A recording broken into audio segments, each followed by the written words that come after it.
మార్కెట్లోకి king fissure బీర్లు సరఫరాకు అంగీకరించిన యునైటెడ్ బ్రెవరీస్ సంస్థ తెలంగాణ బెవరేజెస్ కార్పొరేషన్తో చర్చలు జరుగుతున్నట్లు ప్రకటన. బేసిక్ ధర పెంచడంతో పాటు బకాయిలు చెల్లింపునకు హామీ వచ్చిందని వెల్లడి. కొంతకాలం పాటు బీర్లు యథాతథంగా సరఫరా చేస్తామని వెల్లడి. ఈ అంశంపై సచివాలయంలో సమావేశమైన ఎక్సైజ్ ఉన్నతాధికారులు. మద్యం కంపెనీలకు ధరల పెంపు, కొత్త నోటిఫికేషన్ అంశాలపై చర్చ. రాష్ట్రంలో కింగ్ ఫిషర్ బ్రాండ్ బీర్ల సరఫరా తిరిగి కొనసాగుతుంది. బీర్లను యథాతథంగా సరఫరా చేసేందుకు యునైటెడ్ బ్రెవరీస్ సంస్థ అంగీకరించింది. ఈ మేరకు అధికారిక ప్రకటన విడుదల చేసింది. తెలంగాణ రాష్ట్రంలో తక్షణమే బీర్ల సరఫరాను పునరుద్ధరించాలని నిర్ణయించాం.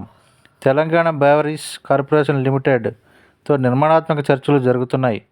మేము అడుగుతున్న విధంగా నిర్ణీత కాల వ్యవధిలో ధరలను సవరించేందుకు, బకాయిలను చెల్లించేందుకు కార్పొరేషన్ హామీ ఇచ్చింది. ఈ క్రమంలో బీర్లు వినియోగదారులు, మా సంస్థలో పనిచేసే కార్మికులు, ఇతర భాగస్వామ్య పక్షాలు ప్రయోజనాల మేరకు కొంతకాలం వరకు బీర్లు సరఫరా చేయాలని నిర్ణయం తీసుకున్నాం అని యూబీ కంపెనీ ప్రతినిధి నిఖిల్ మార్చాని బాంబే స్టాక్ ఎక్స్చేంజ్ లిమిటెడ్కు సోమవారం రాసిన లేఖలో వెల్లడించారు. సోమవారం నుంచే యూబీ బ్రెవరీస్ నుంచి టీజీబీసీఎల్ డిపోలకు కింగ్ ఫిషర్ బీర్లు సరఫరా ప్రారంభమైంది. రాష్ట్రంలో అమ్ముడయ్యే బీర్లలో 70% యూబీ కంపెనీకి చెందినవే. ఈ నెల 8వ తేదీన ఈ కంపెనీ తీసుకున్న నిర్ణయం మేరకు కింగ్ ఫిషర్ ఎకిన్ బీర్లు సరఫరా నిలిచిపోయింది. అయితే అప్పటికే రాష్ట్రంలో మద్యం డిపోల్లో సుమారు 11 లక్షల కేసులు కింగ్ ఫిషర్ బీర్లు నిల్వ ఉన్నాయి. వాటితో పాటు ఇతర కంపెనీలు తయారు చేసే మరో 7 రకాల బ్రాండ్లు కలిపి మొత్తం 15 లక్షల కేసులు స్టాక్ ఉంది. అయితే యూబీ కంపెనీ నిర్ణయం నేపథ్యంలో బీర్లు కొరత రాకుండా ఎక్సైజ్ శాఖ జాగ్రత్త పడింది. టీజీబీసీఎల్ డిపోల నుంచి గత 12 రోజులుగా రేషన్ పద్ధతిలో బీర్లను మార్కెట్లోకి పంపింది.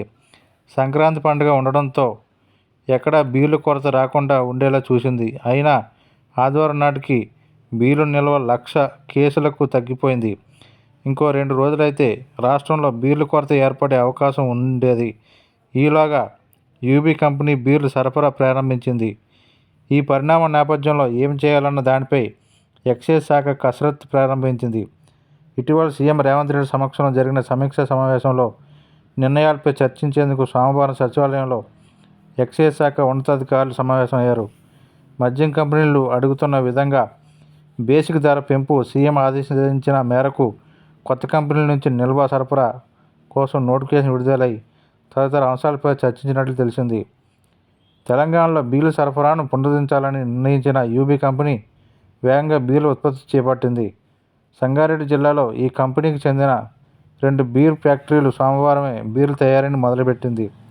నిజానికి రాష్ట్రంలో బీర్ల సరఫరాను నీటిలో రోజుకు సుమారు 15 లక్షల బాటిళ్లు బీర్ల ఉత్పత్తి జరుగుతుంది. రాష్ట్రంతో పాటు ఇతర రాష్ట్రాలు కూడా ఇక్కడి నుంచి బీర్లు సరఫరా చేస్తుంది. అయితే తెలంగాణలో బీర్ల సరఫరాను నిలిపివేయాలని నిర్ణయించిన సమయంలో ఈ 2 ఫ్యాక్టరీల్లో లేఆఫ్ను ప్రకటించింది. ఉత్పత్తికి నిలిపివేస్తున్నట్టు కారణంగా ఈ నిర్ణయం తీసుకోవాల్సి వచ్చిందని కార్మిక శాఖకు లేఖ రాసింది. దీంతో ఫ్యాక్టరీల్లో పనిచేస్తున్న సుమారు 600 మంది ఉద్యోగులు, కార్మికులు ఆందోళనకు గురయ్యారు. దీనిపై యాజమాన్య ప్రతినిధులు, కార్మిక సంఘాల నేతలతో జిల్లా కలెక్టర్ క్రాంతి సోమవారం చర్చలు జరిపారు కూడా. అయితే బీర్ల సరఫరా పునరుద్ధరణకు నిర్ణయం తీసుకోవడంతో ఫ్యాక్టరీలో లేఆఫ్ ఎత్తివేశారు.